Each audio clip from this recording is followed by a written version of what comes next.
আপনারা ইতোমধ্যে থাম্বনেল দেখেই বুঝতে পারছেন যে আজকে আমরা মূলত কোন কোন বিষয়গুলো নিয়ে কথা বলবো। কোন ব্যাংকে সবচেয়ে বেশি সুদ দেয়, অর্থাৎ এফডিআর বা স্থায়ী আমানত বা বিনিয়োগ করলে গ্রাহকদের সবচেয়ে বেশি কোন ব্যাংক বেশি মুনাফা বা সুদ দেয়, কোন ব্যাংকে বিনিয়োগ করা নিরাপদ, আদৌ কোনো ব্যাংকই বন্ধ হতে পারে, তো এই সংক্রান্ত বিস্তারিত তথ্য জানাবো আজকে ভিডিওতে। প্রিয় ভিউয়ার্স, আজকে নতুন ভিডিওতে সবাইকে স্বাগত জানাচ্ছি।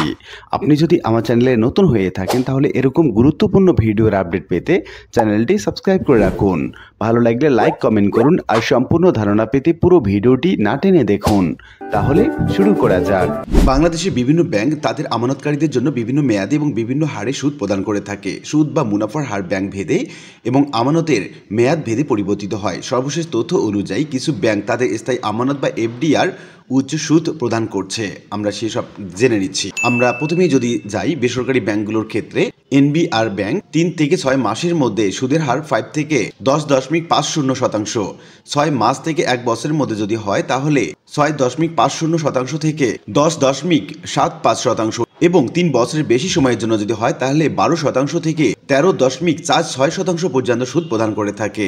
এবার আসা যাক south Bangla agriculture and commerce bank অর্থাৎ SABC ব্যাংক 3 মাস থেকে 3 বছর বা তার চেয়ে বেশি মেয়াদের এফডিআরে 5% থেকে 12% পর্যন্ত সুদ প্রদান করে থাকে। এবার আসা যাক রাষ্ট্রায়ত্ত ব্যাংকগুলো সম্পর্কে। প্রথমে আমরা দেখে নিয়েছি বেসিক ব্যাংক। রাষ্ট্রায়ত্ত ব্যাংকগুলোর মধ্যে সবচেয়ে বেশি ইন্টারেস্ট দেয় বেসিক ব্যাংক। 3 থেকে 6 মাসের মধ্যে যদি কোনো এফডিআর করা হয় তাহলে 7% থেকে 9.25% দেওয়া হয়।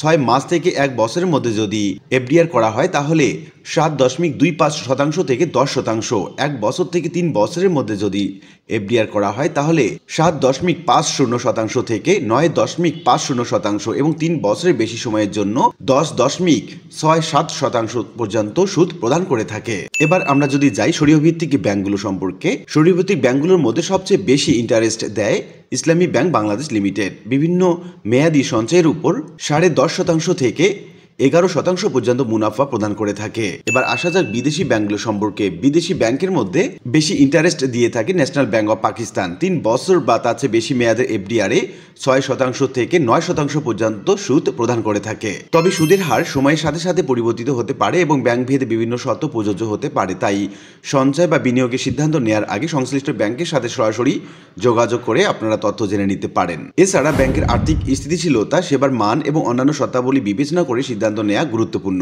এখন আমাকে অনেকে প্রশ্ন করে থাকে যে বাংলাদেশে কোন ব্যাংকগুলোতে বিনিয়োগ করা সবচেয়ে নিরাপদ। বাংলাদেশ ব্যাংকে বিনিয়োগের নিরাপত্তা নির্ভর করে মূলত কয়েকটি বিষয়ের উপর। 1 নম্বরে ব্যাংকের স্থিতিশীলতা এবং বিশ্বাসযোগ্যতা। নিরাপদ বিনিয়োগের জন্য ভালোভাবে পরিচালিত, মুনাফা যুক্ত এবং সরকারের নিয়ন্ত্রণাধীন ব্যাংক বেছে নেওয়া দরকার। বিশ্বস্ত ব্যাংকগুলোর মধ্যে বাংলাদেশ ব্যাংকের নিয়ন্ত্রণাধীন যে ব্যাংকগুলো আছে সেগুলো রাষ্ট্রায়ত্ত বা স্বীকৃত বেসরকারি ব্যাংকগুলো নিরাপদ বিকল্প। রাষ্ট্রায়ত্ত ব্যাংকগুলোর মধ্যে রয়েছে সোনালী ব্যাংক, জনতা ব্যাংক, অগ্রণী ব্যাংক, রূপালী ব্যাংক। শীর্ষস্থানীয় বেসরকারি ব্যাংকগুলোর মধ্যে রয়েছে Dutch Bangla bank, BRAC bank, eastern bank, city bank. আন্তর্জাতিক ব্যাংকগুলোর মধ্যে রয়েছে standard chartered bank, HSBC bank, city bank, NA।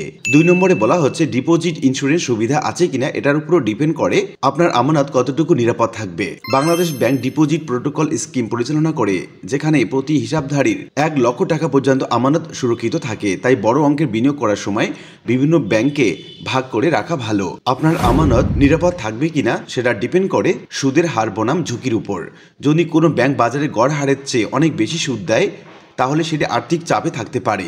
নিরাপদ বিনিয়োগের জন্য ব্যালেন্সড সুদের হার এবং দীর্ঘমেয়াদী স্থিতিশীলতা বিবেচনা করা উচিত। আপনার আমানত কতটুকু নিরাপদ থাকবে তা নির্ভর করে ব্যাংকের আর্থিক অবস্থা এবং রেটিং এর উপর। বাংলাদেশ ব্যাংকের রিপোর্ট অনুযায়ী নন পারফর্মিং লোন NPL বেশি থাকা ব্যাংক এড়িয়ে চলা উচিত। Bangladesh credit rating agency CRISL rating দেখে ব্যাংকের স্থিতিশীলতা যাচাই করা যেতে পারে।